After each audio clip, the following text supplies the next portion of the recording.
and Lindsay. Reporters, if you still need permission to record, please note that in the chat. And if you have any questions throughout this briefing, you can note that in this chat as well. Now I'll toss it to Council President Friedson for opening remarks, and then we'll open it up for questions. Council President, to you. Thank you, Jordan. Thanks everybody for joining this morning. Hope all those who observed had a very happy Easter yesterday and a good weekend. Hopefully it was reflective and redemptive and restorative, and look forward to a good week ahead.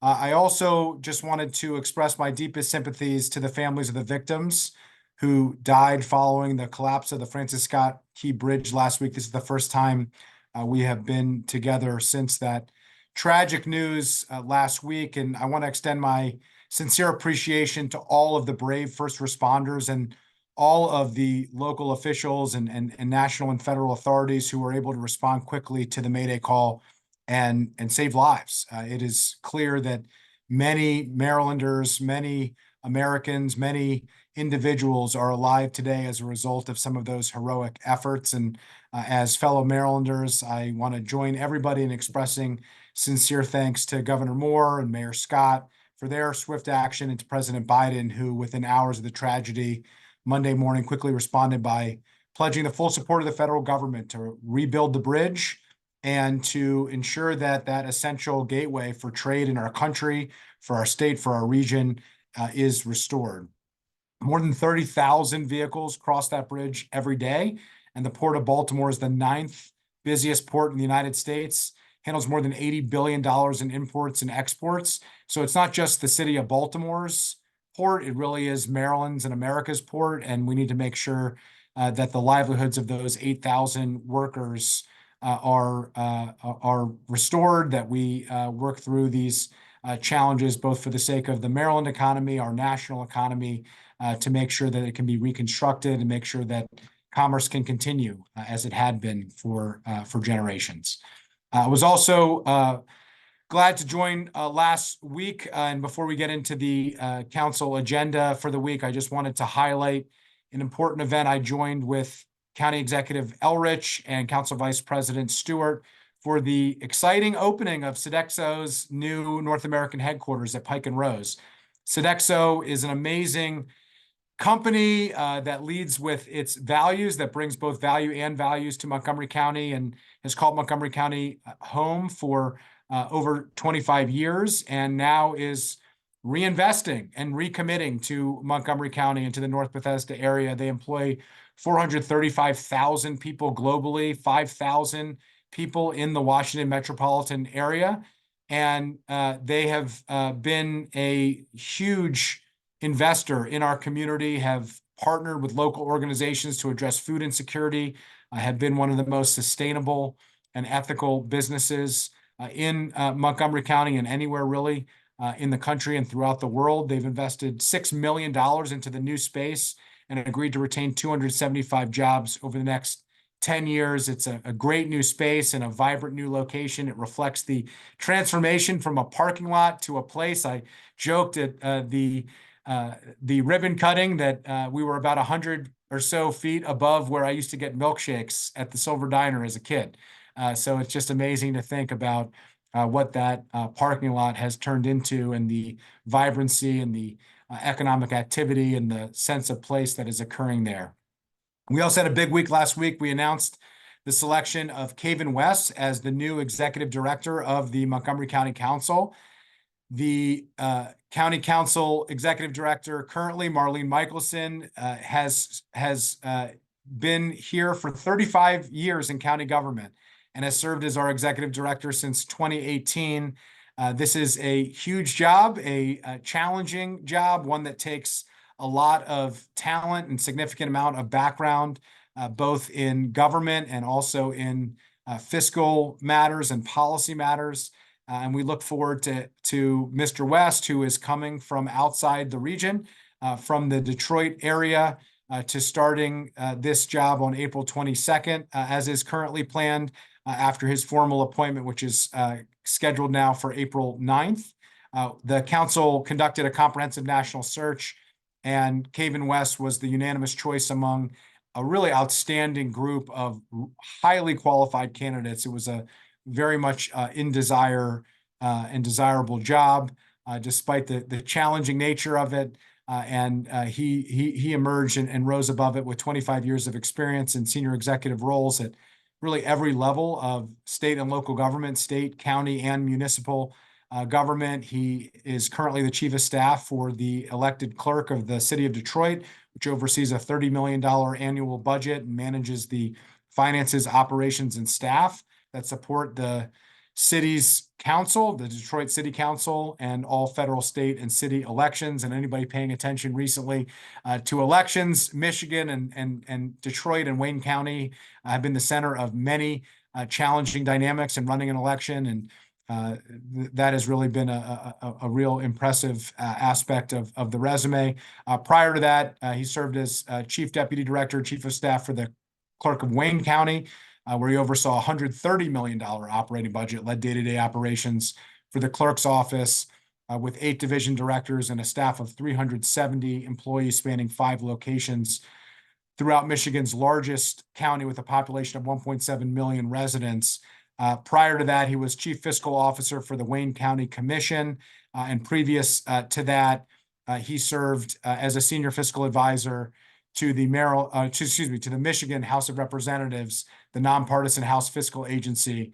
So it comes with significant government experience, operational experience, and management experience, and also with fiscal policy and fiscal analysis experience at every level. Again, I want to thank Marlene Michelson for all of her incredible work over an illustrious career, serving in the public sector in the last 6 years, serving in this role as the executive director of the Montgomery County Council. We certainly wish her well and look forward to her commitment to ensuring a smooth transition, and look forward to this next chapter to serving our 1.1 million residents. So now let me jump into the agenda for tomorrow. We have the public hearing on the Jobs Initiative, the new Jobs Initiative, Jobs Opportunity and Business Support that I have spearheaded along with the support of nearly all council colleagues. This is a vital $20 million appropriation for county economic development initiatives. The idea is to spur high-paying jobs in Montgomery County. I would create 3 complementary initiatives. I've spoken to you before about a job creation fund, an innovation fund, and an equity fund, all focused on jumpstarting Montgomery County's economic engine, which is really not only the economic engine for our county, but really for the state and in many ways the region. So look forward to hearing from the testimony of our residents. We had a great press conference to kick things off with a wide cross-section of diverse voices and heard from a majority of colleagues as well. We also have a vote tomorrow on the $20 million nonprofit preservation fund. I'm really excited to finally see this effort coming to fruition. This is the first 20 of what will eventually be 50 million by the end of this fiscal year, start of next fiscal year. And it creates the Nonprofit Preservation Fund, which is something that I've been working on for several years. This was always the envisioned second piece of the highly successful $100 million housing production fund that has won widespread national acclaim and has been featured in the New York Times and Vox Media. It's been replicated in jurisdictions all over the country. In fact, it's been cited by the governor and the housing secretary, Secretary Gay, and by the Secretary Day, excuse me, and the White House in how local governments can address the affordable housing crisis. The goal to get this to $50 million, which I believe we'll be at to start next fiscal year, will help us to preserve up to half of the naturally occurring at-risk affordable housing in Montgomery County, which would be the most significant effort to preserve at-risk naturally occurring affordable housing of any local jurisdiction that we're aware of. So look forward to that. It's a huge positive step and one of the tools in our toolkit to addressing the affordable housing crisis.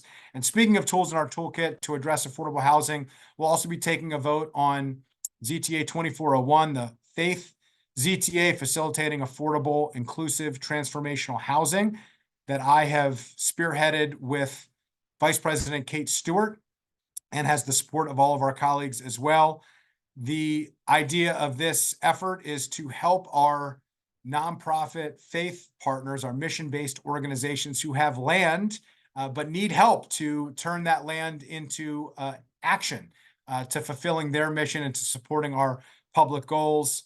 It is a next step where we have really tried to focus on facilitating county-owned and public land through a number of initiatives that I have worked on recently and that colleagues have joined in as well.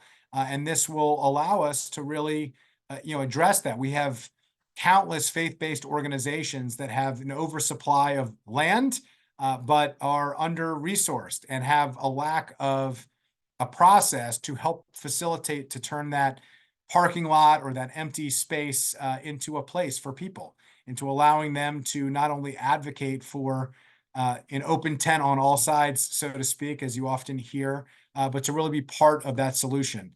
It requires levels of affordable housing in order to qualify to meet this. It expedites the process to make it possible and easier to do, and it allows us to really partner with our mission-based organizations to support our public policy goals and to help them to advance their important missions. So really excited about those two initiatives in particular related to housing. We also, in terms of public safety, have a vote on our late night establishments bill.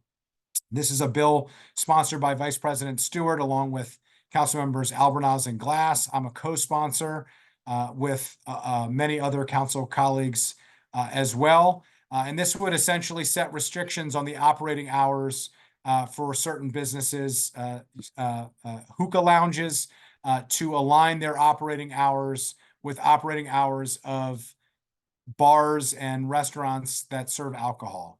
These establishments would only allow patrons to smoke or vape or use hookah pipes Monday through Thursday, 9 a.m. to 2 a.m. And 9 a.m. to 3 a.m. The Friday and Saturday, and 9 a.m. to 2 a.m. on Sunday. So an owner that operates these businesses would essentially be put in line and in parity with businesses that serve alcohol. So hookah lounges, essentially, and bars and restaurants that serve alcohol would be put on even footing. And I'll also note that most of our other jurisdictions around the region have similar restrictions and sometimes even more restrictive restrictions than what is being proposed and put forward in this bill. And we also have a vote on the Takoma Park Minor Master Plan. That has been a significant effort that the Planning, Housing, and Parks Committee has taken up. I've talked about here quite a bit as well. It re-envisions the areas near and along Maple and Lee Avenues, the Erie Center and Washington Adventist Hospital, and the Washington Adventist University campus. The planning department, the council staff, the planning board, the Planning, Housing, and Parks Committee, and now the full council has taken this up over a series of significant conversations and work sessions. There's been ample and significant public outreach and work coordinating with the city of Takoma Park. And we have taken a straw vote on that was unanimous. And now we will take a formal vote to approve the resolution next week. So a lot going on at the County Council this week. Obviously, we, of course, have the budget that is before us that now we are going to begin in earnest. The public hearings for those are next week, Monday and Tuesday, which we are looking forward to hearing from residents about the operating budget, and we'll continue to do work on the capital budget, including with MCPS tomorrow, where the Education and Culture Committee has done a significant amount of work. So with that, let me turn it back to you, Jordan, and we can open it up to any questions. Great. Thank you, Council President Friedson. A friendly reminder, reporters, if you have any questions, you can note it in the chat or you can raise your hand. I will call on you accordingly. Up first, we have Kevon Dupree with DC News Now. Good morning, Kevon, I'm sorry. Good morning, everyone. Thank you very much for your time. My questions are a little bit pertaining to the WMATA releasing their plan for the red line stations that are going offline. I know that you were kind of vocal about it. I know we talked about it a little bit before. Being that it is April 1st now, I wanted to ask, have you been able to look over that plan to kind of see the details of it? I haven't dug in completely into the details of it. We're working on that now. As you know, our biggest concerns are making sure that the state and WMATA and our local transportation officials are working in a collaborative way, that we're mitigating the impact to the greatest extent possible, that we are adding service where we can to supplement the impact, reducing any barriers and burdens to make it as easy as possible to mitigate the concern, not just to transit users, but to everybody, because we know that a significant drop in transit use means a significant increase in congestion, in traffic, and in impacts to our regional transportation network. So that continues to be our focus. Our transportation officials at the county and state level and WMATA are coordinating and collaborating, which we appreciate, but we want to make sure that the impacts are mitigated to the greatest extent possible. Yes, sir. And then I know that you all, a few of the Montgomery County county leaders wrote a letter a few weeks ago. Were those recommendations that you all kind of put out, were those heard by WMATA? Were those taken into consideration? Well, I've talked quite a bit about the letter that we sent, why we sent it, what was in the letter. As you know, I think you joined in previous conversations. We know that they've received it. We are optimistic that the WMATA leadership, along with our state transportation officials, are going to work collaboratively and in a coordinated way. We know that it's been heard and seen, and we're hoping that it will be implemented to the extent that it can be, and we'll continue to urge in those recommendations moving forward to make sure that the impacts are mitigated to the extent that they can be.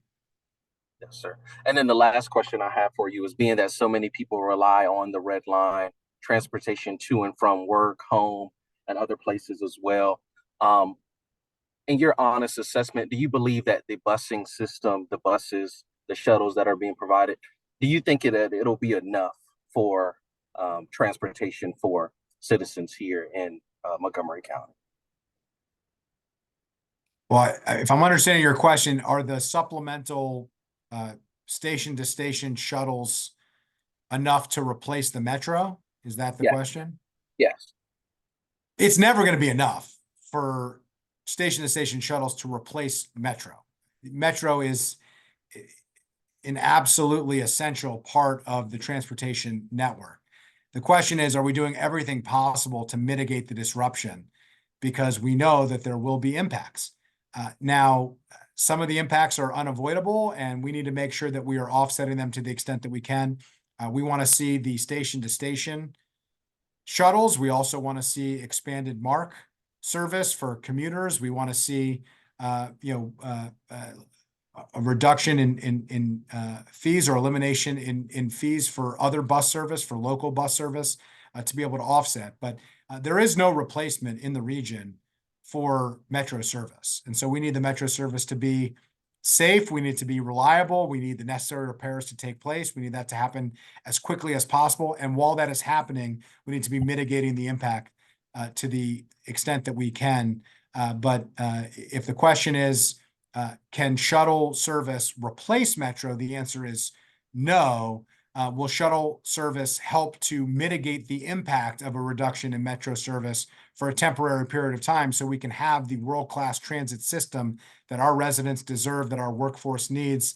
My hope is the answer to that is yes, and we'll continue to push with every bit of power that we have to collaborate and coordinate with WMATA, with our state transportation officials, to make sure that everything in their power and everything in our power is being done to mitigate the impacts on the workforce, to mitigate the impacts on quality of life, to mitigate the impacts on our region as a whole.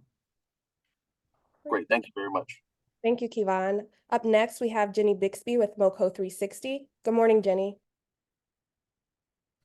Sorry, I was muted. Good morning, Jordan. Good morning, Andrew. You mentioned that you're going to start digging into the CIP budget with MCPS officials tomorrow. I had read the letter that you and some of your fellow council members put out about concerns about some of the non-recommended reductions. What are your kind of concerns and challenges going into reconciling the CIP, specifically when it comes to the schools?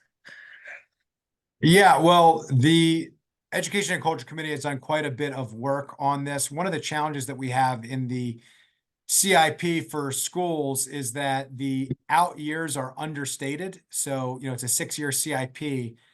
The near term, we have a pretty good idea of exactly what projects we have and how much they're going to cost. But in the out years, we oftentimes understate expenses we know are going to be there in those years, what are referred to often as systemic requirements, the maintenance of buildings, the regular work that we know we have to do as part of the capital budget. And even projects are oftentimes understated at that point. And then when the real costs come to fruition, we have essentially overcommitted or created unfortunate expectations that we can't possibly meet.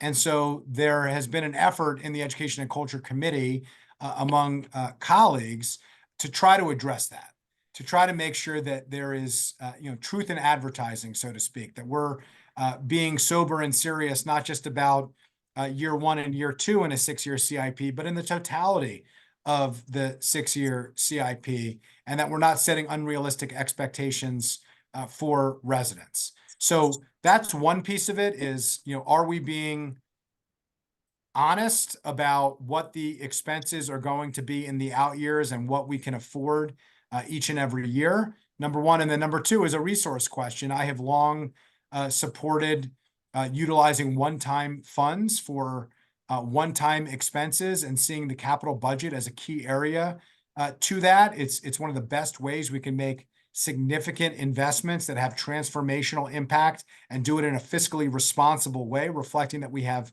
one-time revenues that would create a structural deficit if we tried to use that money for ongoing expenses in the operating budget. But if we use it for one-time expenses in the capital budget, would be a really good way to do that without increasing our debt load.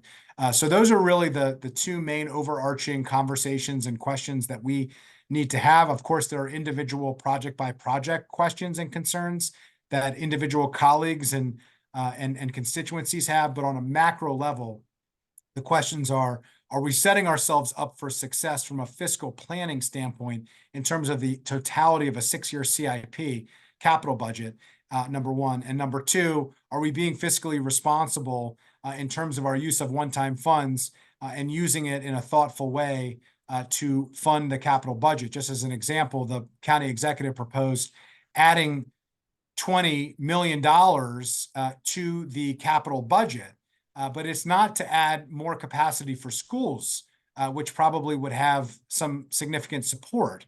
It offsets cash that we had agreed to put into the capital budget, essentially to fund schools and transportation projects, and it moves that funding to the operating budget, which not only increases our debt, but it also adds to a structural deficit in the out years because it increases ongoing expenses in the operating budget. So we've got some tough decisions to make. We've got some real questions to ask, both on the macro level and then, of course, on the project by project level as well. Thank you. Kind of more regarding, I know tomorrow is about the CIP, but while I'm talking to you, in regards to the general MCPS budget, I know there was some criticism from people on the school side because although it's 98.2% of the request, there's still like a $54 million unfunded portion in County Executive Elrich's proposed budget.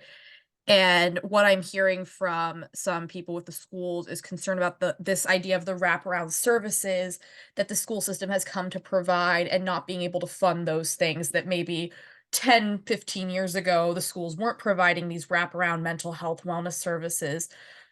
Is this something you've been able to look at all? Is this something you're concerned about? I know we're not quite to that part of the budget, but I just kind of wanted to hear what you're thinking in terms of that.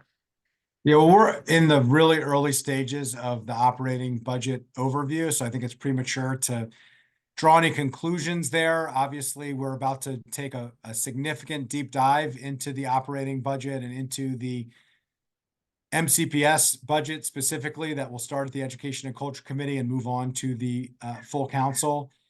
To me, we need to focus our education funding on outcomes. We need to make sure that we are investing every taxpayer dollar to its highest and best use based on where are the greatest needs within our school system. There is no doubt that there is nothing more important than educating our children. But we also want to make sure that every dollar that we invest is invested in a way that maximizes its use and that it's being utilized to the highest and best use for educational outcomes, that we are ensuring that that we're getting the best bang for our buck. And so last year, the approach by council members, there was overwhelming support to address educator retention and recruitment. We were concerned about making sure that the teacher salaries and compensation was protected because of the acute retention and recruitment challenges that were faced by teachers in the classroom. I would expect that view to continue, but we need to ultimately make sure that any other expenses that we authorize comes with accountability and comes with outcomes. And we ensure that we're getting the educational outcomes that our students deserve and that our residents expect. Thank you. Great. Thank you, Jenny. Reporters, if you have any other last minute questions before we conclude, you can note that in the chat or you can raise your hand. Going once, going twice, 3 times. Okay, back to you, Council President. Thank you, Jordan. Thanks everybody for joining. Look forward to a busy week here at the County Council, starting with a very busy agenda tomorrow, and then moving into the budget starting next week, and with public hearings on early part of next week, and moving forward over couple months with our review of a $7.1 billion budget and key questions and decisions before us on how we invest taxpayer dollars to sustain a resilient and strong community and economy. So look forward to seeing everybody tomorrow and again next week. And thanks for joining.